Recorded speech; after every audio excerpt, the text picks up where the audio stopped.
Civilians में आप सभी का स्वागत है। आज का हमारा नया चैप्टर है पुष्यभूति वंश या फिर वर्धन वंश।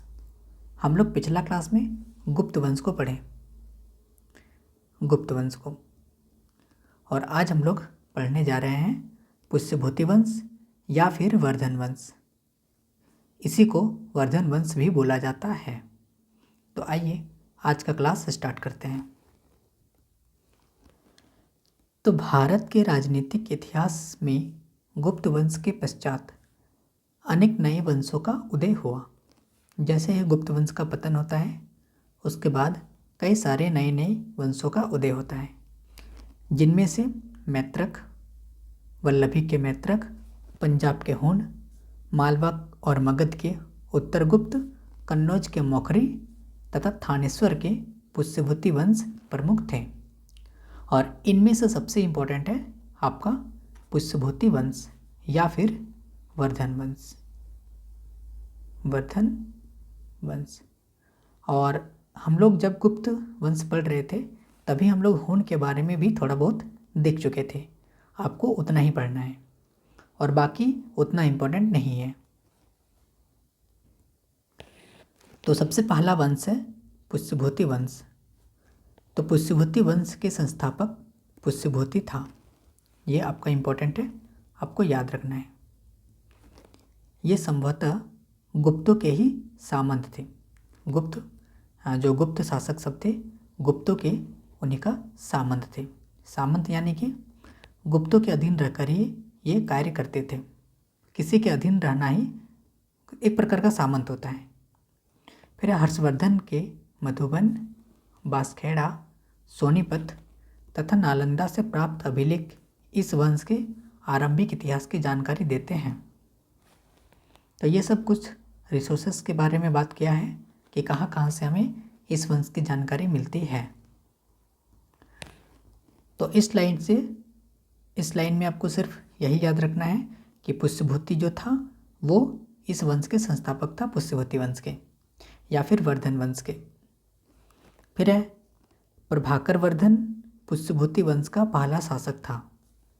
प्रभाकर वर्धन पुष्यभूति वंश का पहला शासक था, पहला शासक, जिसने महाराजाधिराज की उपाधि धारण की।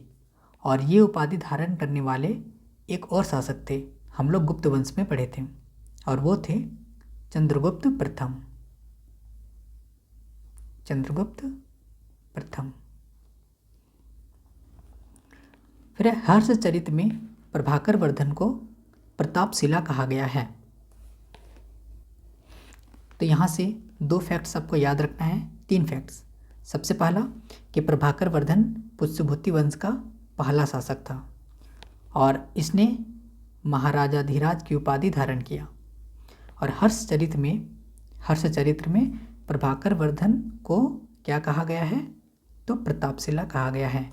ये 3 फैक्ट्स इस लाइन से आपका इम्पोर्टेंट है।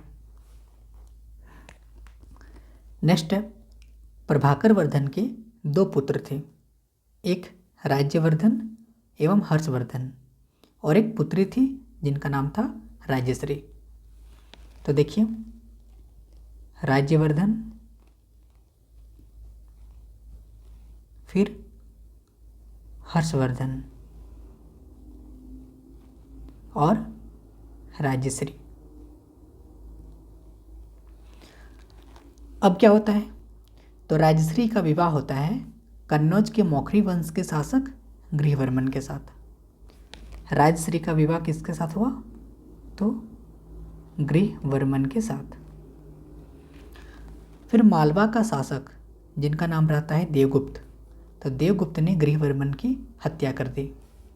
गृहवर्मन को मार दिया। कौन मारा? तो देवगुप्त ने। किसने? देवगुप्त। उसके बाद राज्यवर्धन ने देवगुप्त को मार दिया। तो जब देखिए हुआ क्या, इसको समझिए थोड़ा अच्छा से। देखिए, राज्यश्री का विवाह होता है गृहवर्मन के साथ। गृहवर्मन उसके बाद ग्रीवर्मन को मारने वाला कौन रहता है? तो देवगुप्त। देवगुप्त। राज्यश्री का विवाह हुआ ग्रीवर्मन के साथ और ग्रीवर्मन को मारा देवगुप्त ने।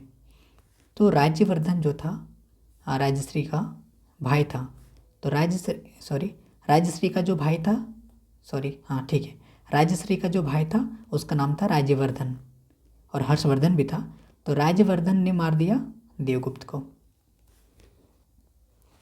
देवगुप्त ने सबसे पहले मारा इसको ग्रीवर्मन को और फिर इसका जो भाई था राजश्री का भाई जिसका नाम था राज्यवर्धन, तो राज्यवर्धन मार दिया देवगुप्त को। अब उसके बाद क्या हुआ? फिर गौड़ शासक, गौड़ यानी कि पश्चिम बंगाल, इसका पुराना नाम गौड़ था। तो गौड़ शासक शशांक ने धोखे से राज्यवर्धन की हत्या कर दी। तो जब राज्यवर्धन ने देवगुप्त को मारा तो इसका बदला लेने के लिए शशांक आया और शशांक किसको मारा? तो दिया राज्यवर्धन को ही मार के, राज्यवर्धन को मार दिया। कौन? तो शशांक। यहाँ पे एक बार अच्छे से हम लोग समझते हैं। सबसे पहले 3 जन हैं, राज्यवर्धन, फिर हर्षवर्धन और फिर राज्यश्री। तीनों आपस में भाई बहन हैं। तो राज्यश्री का जो विवाह होता है वो होता है ग्रीवर्मन के साथ। और ग्रीवर्मन को कौन मारा?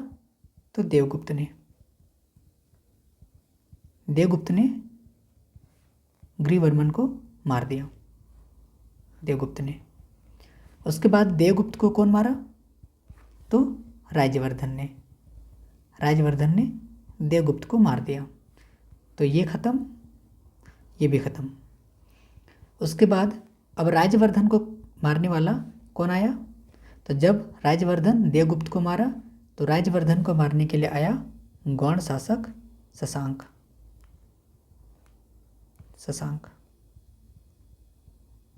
ये तो राज्यवर्धन भी ख़त्म। तो ये थोड़ा सा मारपीट वाला चीज़ है, आपको याद रखना है।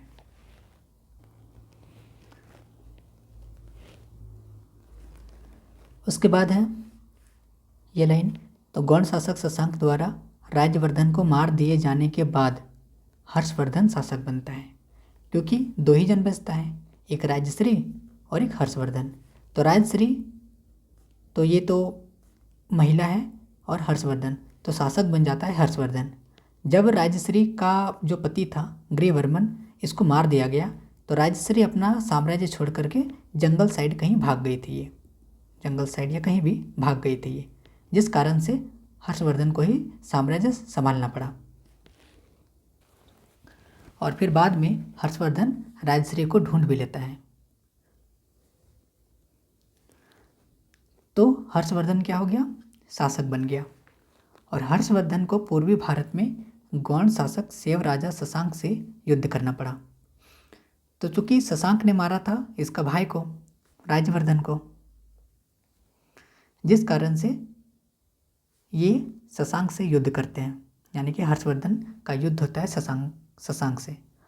और उसके बाद शशांक बौद्ध धर्म का थोड़ा विरोधी भी था और इसने बोधि वृक्ष को कटवा दिया शशांक ने। तो इतना सारा फैक्ट्स आपका इम्पोर्टेंट है, आपको याद रखना है। एक बार समअप करते हैं। तो पुष्यभूति वंश, इसके संस्थापक पुष्यभूति। फिर प्रभाकर वर्धन इस वंश का सबसे पहला शासक रहते हैं, ये संस्थापक थे और ये सबसे पहला शासक है। इसने महाराजा धीराज की उपाधि धारण किया और इसको प्रतापशिला भी कहा जाता है। किसने कहा है प्रतापशिला? तो हर्षचरित्र में इसका नाम उल्लेखित है प्रतापशिला करके। फिर प्रभाकर वर्धन का 2 पुत्र और 1 पुत्री, जिसका नाम राज्यवर्धन, हर्षवर्धन और राजश्री रहता है। राजश्री का विवाह होता है ग्रीवर्मन के साथ। ग्रीवर्मन को मारने वाला रहता है देवगुप्त और देवगुप्त को मारने वाला कौन रहता है? तो राज्यवर्धन। और राज्यवर्धन को मारने वाला कौन रहता है? शशांक। और शशांक से बदला लेने के लिए कौन युद्ध करता है? हर्षवर्धन। और शशांक बोधि वृक्ष को काट दिया था। कौन सा बोधि वृक्ष? जहाँ पे गौतम बुद्ध को ज्ञान की प्राप्ति हुई थी। तो ये था एक शॉर्ट जो आपको याद रखना है। अब हम लोग हर्षवर्धन के बारे में पढ़ना प्रारंभ करते हैं। तो हर्षवर्धन ये तो शासक बन गया। तो हर्षवर्धन हरियाणा में स्थित थानेश्वर का शासक था, थानेश्वर का, और वह 606 ईस्वी में अपने भाई राज्यवर्धन की मृत्यु के बाद शासक बना। तो ये हमने अभी देखा। फिर हर्षवर्धन ने परिस्थितियों के अनुरूप पुष्यभूति वंश या वर्धन वंश को विलय करके कन्नौज, जो कि यूपी का एक जगह है, को अपनी राजधानी बनाया। तो इसने राजधानी किसको बनाया? कन्नौज को। और उसके बाद कन्नौज को राजधानी बनाने का कारण यह था कि 7वीं सदी में पाटलिपुत्र का पतन प्रारंभ हो गया था, इसलिए कन्नौज को राजधानी बनाया। अब बाणभट्ट की जो रचना है हर्षचरित्र तथा चीनी यात्री वैनसोंग के विवरणों से हर्षवर्धन की शासन व्यवस्था तथा तत्कालीन भारतीय इतिहास की जानकारी मिलती है। तो ये जो वैनसोंग थे ये चीनी यात्री थे और ये हर्षवर्धन के शासनकाल में भारत आए थे, और इसने जो पुस्तक लिखी थी वो था CU की, और इसी पुस्तक से हमें इस वंश के बारे में जानकारी मिलती है।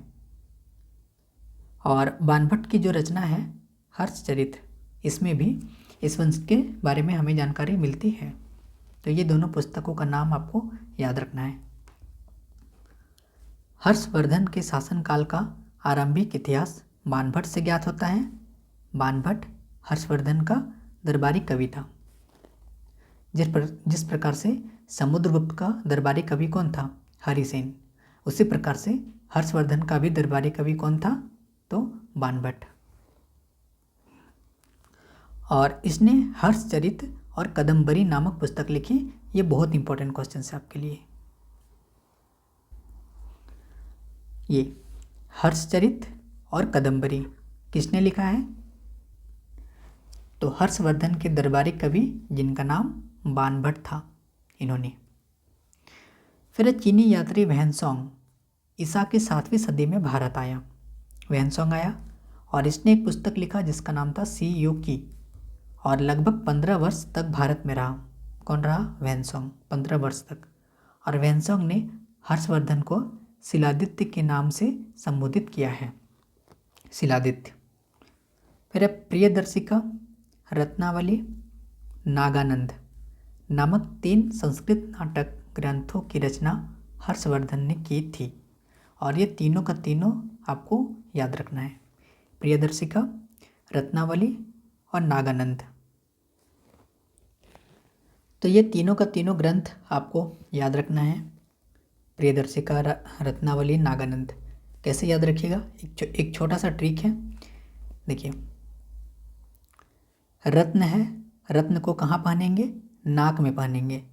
तो नाक से नागानंद याद रख लीजिए, और उसके बाद मतलब अच्छा दिखने लगता है कोई भी पहनने के बाद, तो प्रिय दिखने लगता है, तो प्रियदर्शिका। इस तरीके से आप इसको याद रख सकते हैं। फिर है हर्षवर्धन का राज्य कश्मीर को छोड़कर उत्तर भारत तक सीमित था, यानी कि लगभग उत्तर भारत तक हर्षवर्धन का साम्राज्य फैला हुआ था। फिर राजस्थान, पंजाब, यूपी यानी कि उत्तर प्रदेश और बिहार उसके प्रत्यक्ष नियंत्रण में था, यानी कि डायरेक्ट इनके कंट्रोल में था हर्षवर्धन के। फिर है हर्षवर्धन एवं पुलिकेशिन द्वितीय के बीच नर्मदा नदी के तट पर युद्ध हुआ। तो देखिए, पुलकेशिन द्वितीय, ये नाम आपको याद रखना है। इसका युद्ध होता है हर्षवर्धन के साथ, और इसमें हर्षवर्धन हार जाता है।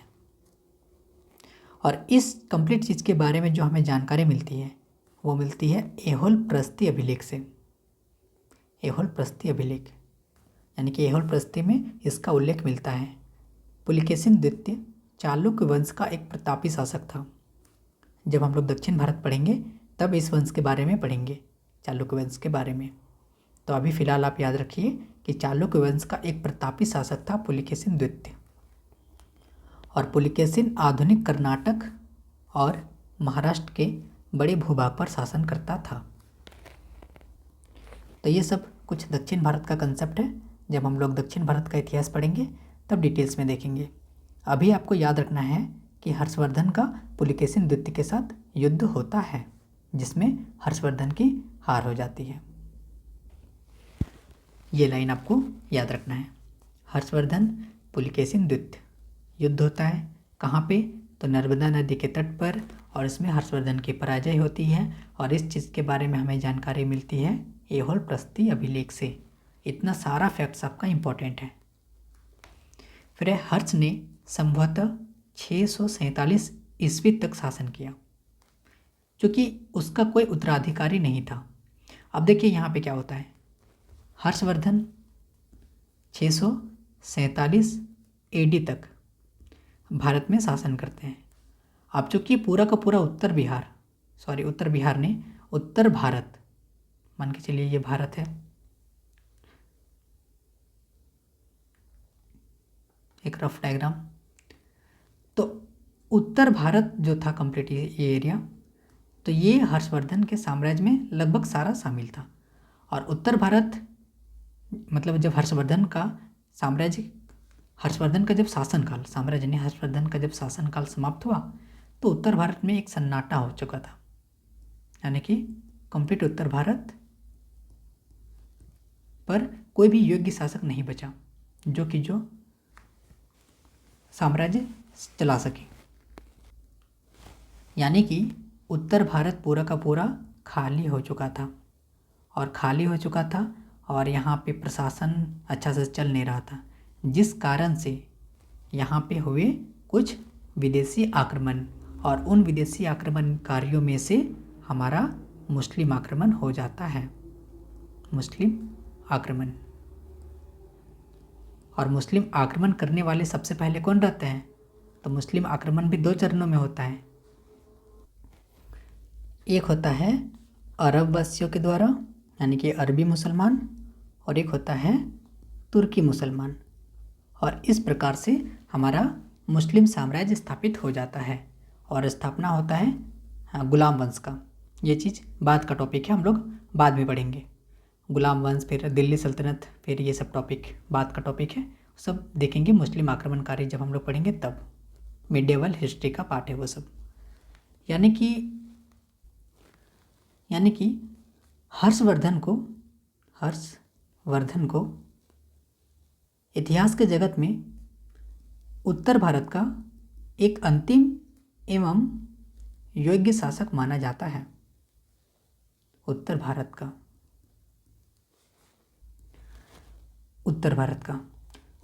का एक अंतिम एवं योग्य शासक माना जाता है। जैसे हर्षवर्धन का साम्राज्य खत्म होता है, यानी कि इसका शासनकाल खत्म होता है, उसके बाद उत्तर भारत में कोई भी योग्य शासक नहीं बचता है, जिसका फ़ायदा उठा लेते हैं बाहरी, यानी कि मुस्लिम लोग, और आक्रमण होता है मोहम्मद बिन कासिम का। और इस प्रकार से एक मुस्लिम वंश की स्थापना हो जाता है, जिनमें से गुलाम वंश है, और गुलाम वंश के बाद पूरा का पूरा दिल्ली सल्तनत है।